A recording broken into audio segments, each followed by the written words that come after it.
Bonjour et bienvenue dans cette vidéo où je vous explique comment récupérer votre argent perdu suite à des commandes abandonnées. Je suis Delphine, formatrice en marketing digital, fondatrice d'une agence web marketing et e-commerçante depuis 2012.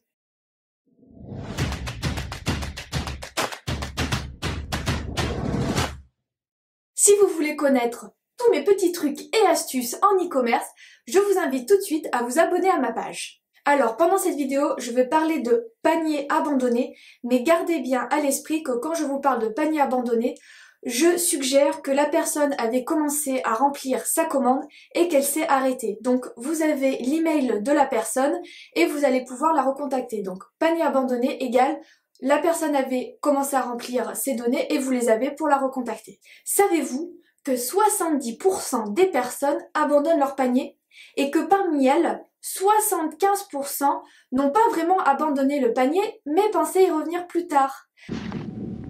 Je reviendrai. Dans ce cas-là, imaginez l'argent que vous perdez si vous ne leur envoyez pas un email leur rappelant qu'elles ont laissé leur panier en attente. Selon une étude de Salesforce, 60% des personnes qui avaient laissé leur panier en attente ont finalisé l'achat si elles ont reçu un email dans les 24 heures qui ont suivi ce panier en attente. Alors, comment créer l'email parfait pour que vos prospects reviennent terminer votre commande? Alors, sachez évidemment que l'email parfait n'existe pas. Par contre, je vais vous donner des pistes pour le rédiger. La première chose qui est vraiment importante, ça va être l'objet de l'email. Parce que si votre prospect n'ouvre pas l'email, déjà, vous avez perdu. Donc, première chose, encouragez votre prospect à ouvrir son mail avec un objet intéressant.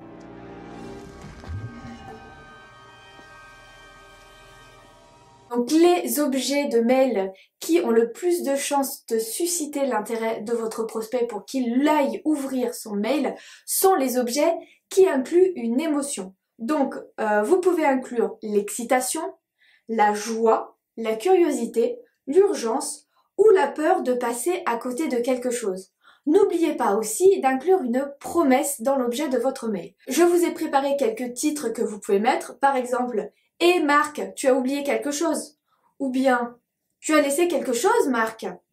ou encore « Vos articles se sentent abandonnés, aidez-les s'il vous plaît » ou encore « Vos articles préférés vous attendent toujours » ou bien, celui-là je l'aime bien, ne laissez pas vos articles préférés se vendre. Là, on crée la peur et l'urgence. Donc la personne va forcément cliquer sur le mail. Donc je vous invite pour trouver un bon titre pour votre mail, n'hésitez pas à faire un brainstorming d'une dizaine de minutes, marquez tous les titres qui vous passent par la tête, envoyez-les à vos amis, à votre famille pour les tester, voir lesquels ils préfèrent.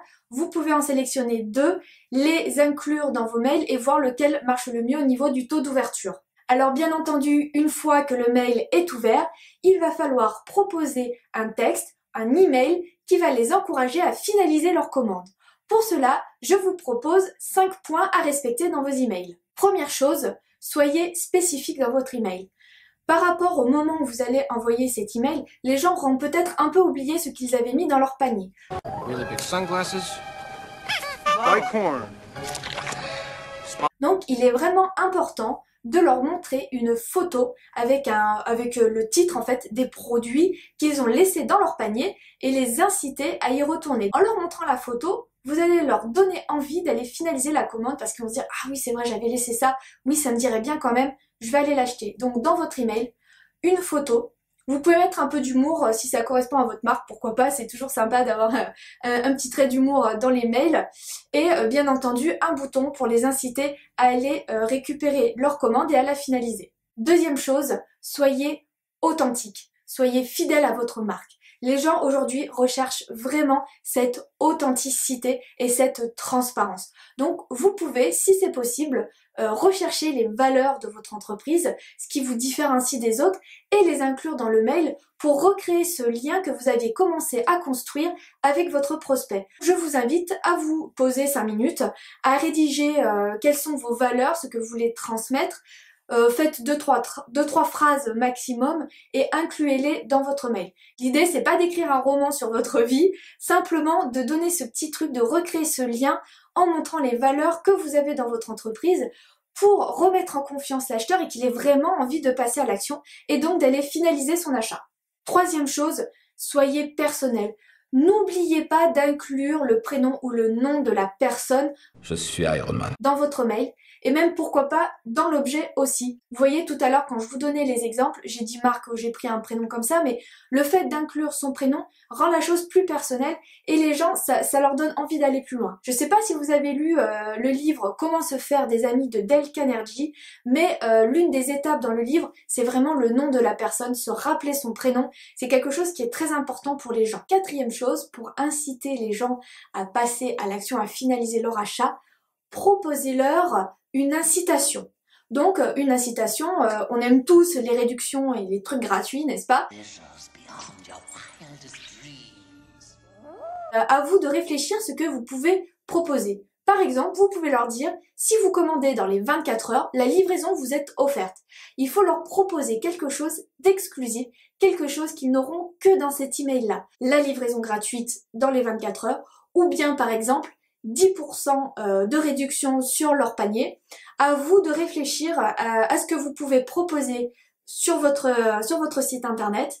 Prenez-en deux et comme pour les titres, testez-les, donc proposez les deux et voyez ce qui fonctionne le mieux pour sélectionner votre incitation. Cinquième et dernière chose, incluez les avis et les commentaires de vos clients.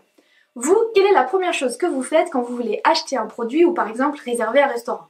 Moi, en tout cas, je sais pas pour vous, mais moi, je vais voir les avis des gens pour me conforter dans mon achat. Le fait d'avoir des commentaires et des avis du produit, ça peut l'encourager à finaliser sa commande.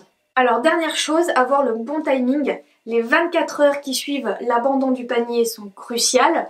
Vous devez donc envoyer un email pendant ces 24 heures.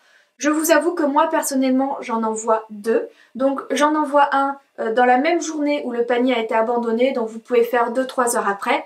Et le lendemain, en général dans la matinée, j'envoie un nouvel email pour proposer à la personne de finaliser son achat.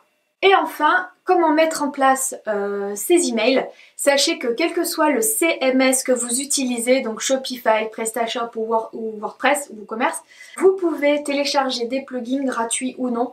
Personnellement, sous WordPress, j'utilise un plugin gratuit qui s'appelle Cart Abandoned. N'hésitez pas à faire vos recherches par rapport au CMS que vous utilisez. Je vous mettrai un lien dans ma description avec donc quel plugin moi j'utilise sous WordPress. C'est un plugin gratuit qui est très simple et qui suffit largement pour ce que je vous ai proposé de faire. Voilà, cette vidéo est terminée. Je vous invite à la liker, à la partager sur Facebook et surtout, laissez-moi vos commentaires, posez-moi vos questions, j'y répondrai. D'ailleurs, vous, avez-vous déjà mis en place quelque chose pour ces paniers abandonnés? Envoyez-vous des mails pour récupérer ces paniers? Et si oui, est-ce que ça a fonctionné? Est-ce que vous avez eu des paniers qui ont été récupérés? Donc n'hésitez pas aussi à me le dire en commentaire. Et je vous retrouve bientôt pour une nouvelle vidéo.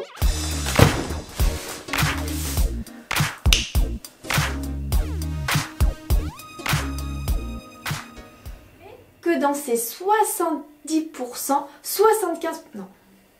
Savez-vous que 70% des personnes